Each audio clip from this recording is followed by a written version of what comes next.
বাংলাদেশে তো আবার পীরতন্ত্র চলে, মানে অটো পীর, পীরের লাইনে আমিরের লাইনে অটো ভার্সন তৈরি হয়ে গিয়েছে। তো পীরের ঘরে জন্ম হলে অটো পীর, তার ঘরে জন্ম হলে অটো পীর, তার ঘরে জন্ম হলে অটো পীর। এলেম না থাকলেও পীর, আমল না থাকলেও পীর, মুখে দাড়ি না থাকলেও পীর, গায়ে সুন্নতি লেবাস না থাকলেও পীর, এমনকি পীর বানান করে কেমনে এটা বুঝতে না পারলেও পীর, তাসাউফের তা না থাকলে অটো পীর। এইরকম এইটা কি রাজতন্ত্র নাকি রে ভাই, যে একেবারে রাজতান্ত্রিক দেশে পুরো দেশটা হলো রাজার অ্যাসেট, রাজার ব্যক্তিগত সম্পত্তি, ও মরলে ওর সন্তানে রাজা হবে, যোগ্য হোক অযোগ্য হোক, ব্যাস এই সিলসিলা চলবে। পীরতন্ত্রের মধ্যে রাজতন্ত্র ঢুকে গিয়েছে। এখন ফলাফল কি, বাংলাদেশে এমন বহু দরবার আছে, আমি নাম নিয়ে নিয়ে বলতে পারবো, তবে ভেজাল বাড়াতে চাই না, নাম নিচ্ছি না।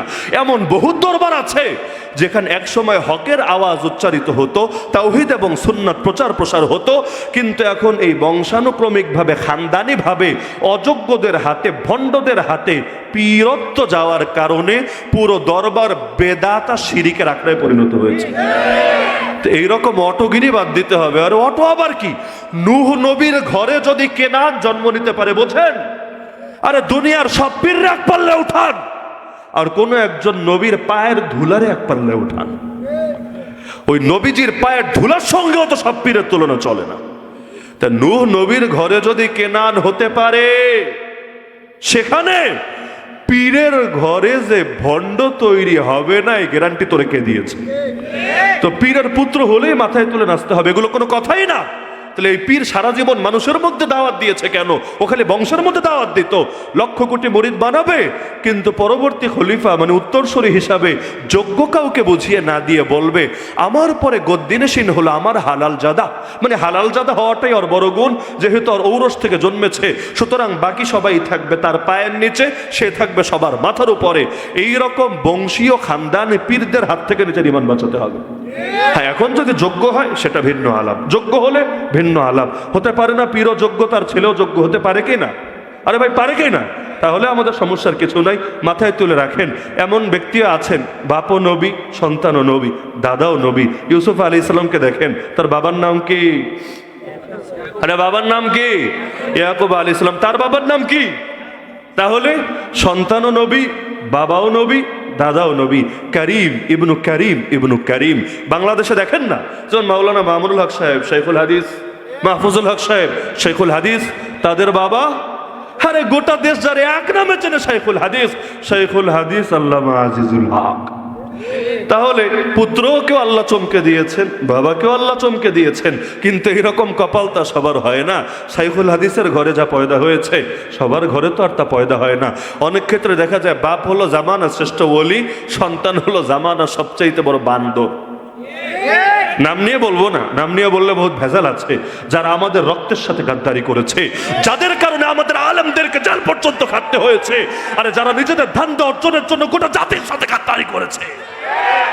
ইতিহাস কাউকে ক্ষমা করে না, একদিন ওদের নামগুলো ইয়াজিদের নামের সাথে লেখা হবে।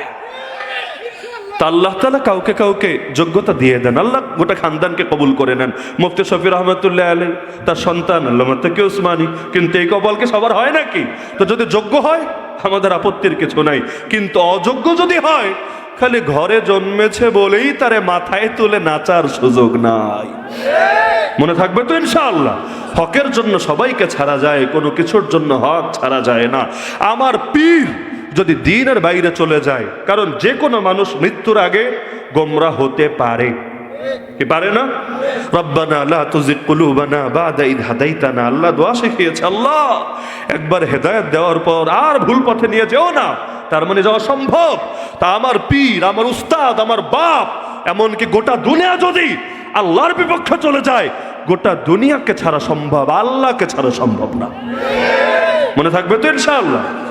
তাহলে একজন উস্তাদও ধরা লাগবে, একজন শায়খও ধরা লাগবে।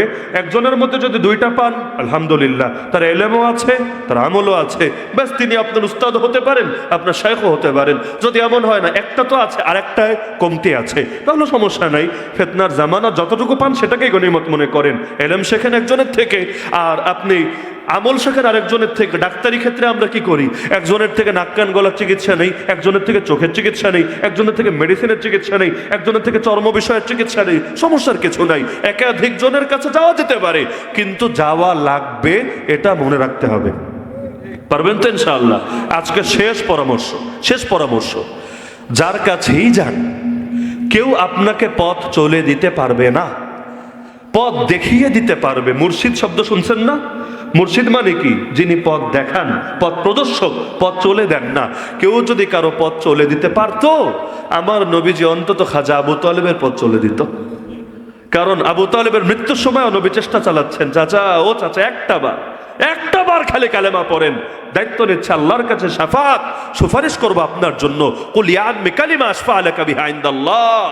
চাচা কালেমা পড়েছিলেন, পড়েছিলেন, আল্লাহ আয়াতে নাজিল করে দিয়েছেন এই প্রেক্ষাপটে, ইন্নাকা লা তাহদি মান আহবাবতা ওয়ালাকিন্নাল্লাহ ইয়াহদি মান ইয়াশা। হে নবী, যাকে ভালোবাসেন তাকে হেদায়েত দিতে পারবেন না, হেদায়েত আল্লাহর হাতে। আল্লাহ যাকে চান একমাত্র তাকে হেদায়েত দেন।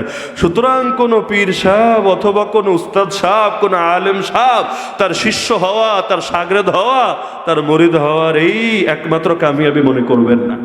এটা পথের শুরু, পথের শেষ না। শুরু আর শেষ বুঝেন তো? শুরু আর শেষ বুঝেন তো? পথের শুরু, পথের শেষ না। কিয়ামতের দিন আল্লাহ জিজ্ঞেস করবে না, বান্দা কার শাগরেদ ছিলি, বান্দা কোন দরবারের মুরিদ ছিলি? এরকম কোন প্রশ্ন আছে নাকি? কবরে 3 প্রশ্ন, কিয়ামতে 5 প্রশ্ন। সব প্রশ্ন আল্লাহ ফাঁস করে দিয়েছেন, আল্লাহই ফাঁস করে দিয়েছেন। কবরের 3 প্রশ্ন আপনারা জানেন, হাসরের 5 প্রশ্ন আপনারা জানেন। তো দুনিয়াতে পথ দেখিয়ে দিতে পারবে, আলেমরা পথ দেখিয়ে দেয়, ওয়াইজরা পথ দেখিয়ে দেয়, দায়ীরা পথ দেখিয়ে দেয়, উস্তাদরা পথ দেখিয়ে দেয়, বাবাও সন্তানকে পথ দেখিয়ে দেয়। কারো পথ কেউ চলে দিতে পারে না, প্রত্যেকের পথ নিজেরই চলতে হয়। কেন বললাম জানেন? বাংলাদেশের অধিকাংশ মানুষ মুরিদ হয়ে মনে করে জান্নাতের টিকিট পেয়ে গেছি। আর অনেক জায়গায় তো টিকিট বেচে, টিকিট বছরে আসবি, একদিন গরু দিয়া যাবি আর পকেটটা ভরে দিয়ে যাবি। আমার দিলটাকে সর্বদা খুশ রাখবি, বিনিময়ে তোরে জান্নাতের টিকিট দেব। কেউ দেবে টিকিট, কেউ দিবে অন্যান্য জিনিস, কেউ তো ডাইরেক্ট ঘোষণা দিবে লাখ লাখ হুজুরের সামনে, আপনি তো জান্নাতি। বারে, তুই নিজে জান্নাতি কিনে এই গ্যারান্টি তো তুই দিতে পারবি না। আর আরেকজনের থেকে খালি ডিম বিরিয়ানি খাই ঢুকায় দিবি জান্নাতে। ভাবটা এমন, জান্নাতের চাবিও আল্লাহ ওর হাতে দিয়েছে, যারে মনে চায় ঢুকায়া তালা মাইরা চাবি নিয়ে দুনিয়াতে নেমে আসতে পারবে। আরে জান্নাত কি আল্লাহ কারো কাছে বন্ধক দিয়ে রেখেছেন নাকি? যারে মনে চায় তারে সিট দিবে। এই সমস্ত ভণ্ডামি ছাড়তে হবে। আমার দলে আসলে জান্নাত পাওয়া যাবে, আমার কাছে এসে মুরিদ হলে জান্নাতের টিকিট দেওয়া হবে, এগুলোকে ভণ্ডামি ছাড়া কিছু বলে না। এমন পীরও আছে, বাংলাদেশে আছে, আমাদের রাজবাড়িতে আছে, যারা এগুলো বলে তাদের দরবারে গেলে জাহান্নামে যাওয়া লাগবে না। সেখানে কেউ মারা গেলে বুকের মধ্যে সাজারা পাক দিয়ে দেয়। সাজারা পাক বুঝেন না? পীরের নাম, তার পীরের নাম, তার পীরের নাম, তার পীরের নাম, তার পীরের নাম, এভাবে দিয়ে দেয়। কেন? এটা হলো আইডি কার্ড। যখন মুনকার নাকির আসবে এটা দেখে ডরা আসবে, হায় হায় হায় কারে ধরলাম, কার কাছে আসলাম। এই কবর থেকে দূরে থাকতে হবে। সরি স্যার, আপনি মাইন্ডে নিয়েন না, বিচার দিয়েন না, নাইলে আমার চাকরি যাবে, আমার খবর আছে। এজন্য সারা জীবন ভয়ে থাকে, কোনো বেয়াদবি করা যাবে না, না হলে মরার পর সাজারা পাওয়া যাবে না। এরকম কোনো ব্যাপার স্যাপার আছে নাকি? এমন একজনের বইও আমি পড়েছি, যে বইয়ের মধ্যে লিখেছে, আমি তাবু টানিয়ে দিব জাহান্নামের উপরে, আমার কোনো মুরিদ যদি এখানে আসার হালত হয়, ফেরেশতা নিয়ে আসতে চায়, আমি ওরে পড়তে দিব না, ধইরা ছুঁইরা মারবো জান্নাতের মাঝে। এগুলো বিশ্বাস করেন নাকি আপনারা? তো নিজের পথ নিজে চলতে হবে। পথ চলার জন্য সবচাইতে বেশি যেই কাজটা করতে হবে সেটা হলো আল্লাহর জিকির, আল্লাহর জিকির, আল্লাহর জিকির।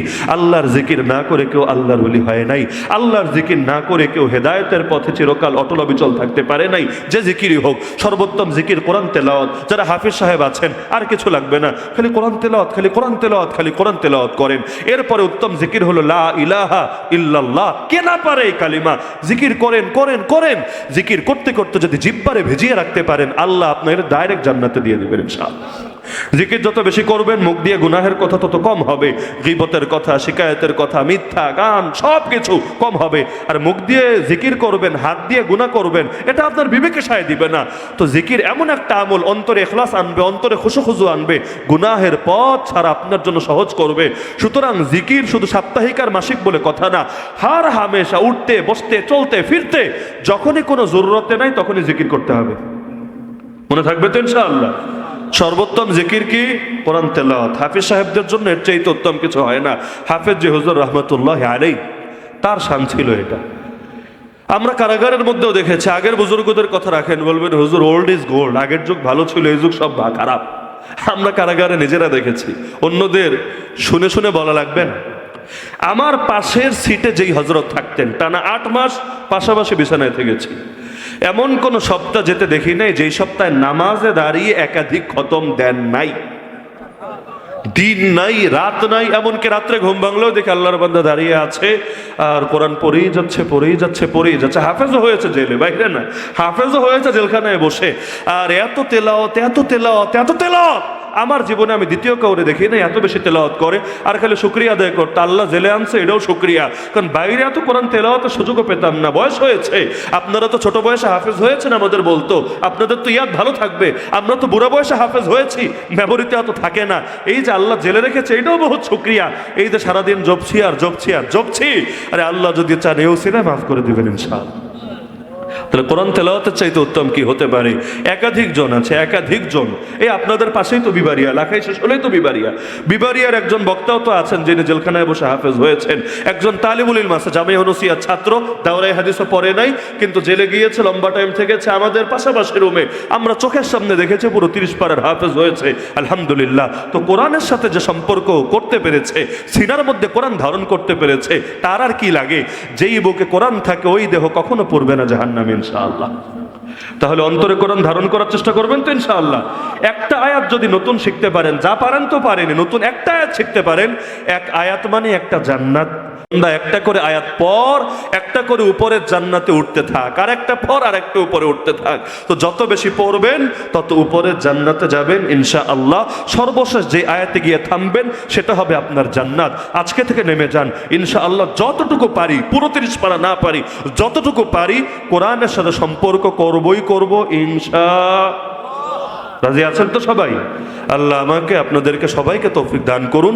আর অবসর টাইমও সারাদিন হয়তো কোরআন তেলাওয়াত করতে ভালো লাগবে না, তো জবান বন্ধ রাখেন না, হয়তো দুরূদ শরীফ পড়েন, না হলে আস্তাগফিরুল্লাহ, যে কোনো ইস্তেগফার পাঠ করেন, না হলে সুবহানাল্লাহ হোক, আলহামদুলিল্লাহ হোক, আল্লাহু আকবার হোক। একবার সুবহানাল্লাহ বললে আল্লাহ এমন এক গাছ দিবে, 500 বছর ঘোড়া দিয়ে দৌড়ালো ওই গাছের ছায়া শেষ হবে না। তো যদি এত বড় গাছ পান তো জান্নাতেই তো পাবেন, তার মানে জান্নাতটাও তো এতটুকু বেড়ে যাবে ইনশাআল্লাহ। সুতরাং জিকির আর জিকির আর জিকির আর জিকির, জান্নাতে যেতে একটা ওষুধই যথেষ্ট। সর্বদা আল্লাহর জিকিরে ডুবে থাকবেন, একেবারে সহজে সহজে সহজে জান্নাতে চলে যাবেন। আল্লাহ সবাইকে তৌফিক দান করুক।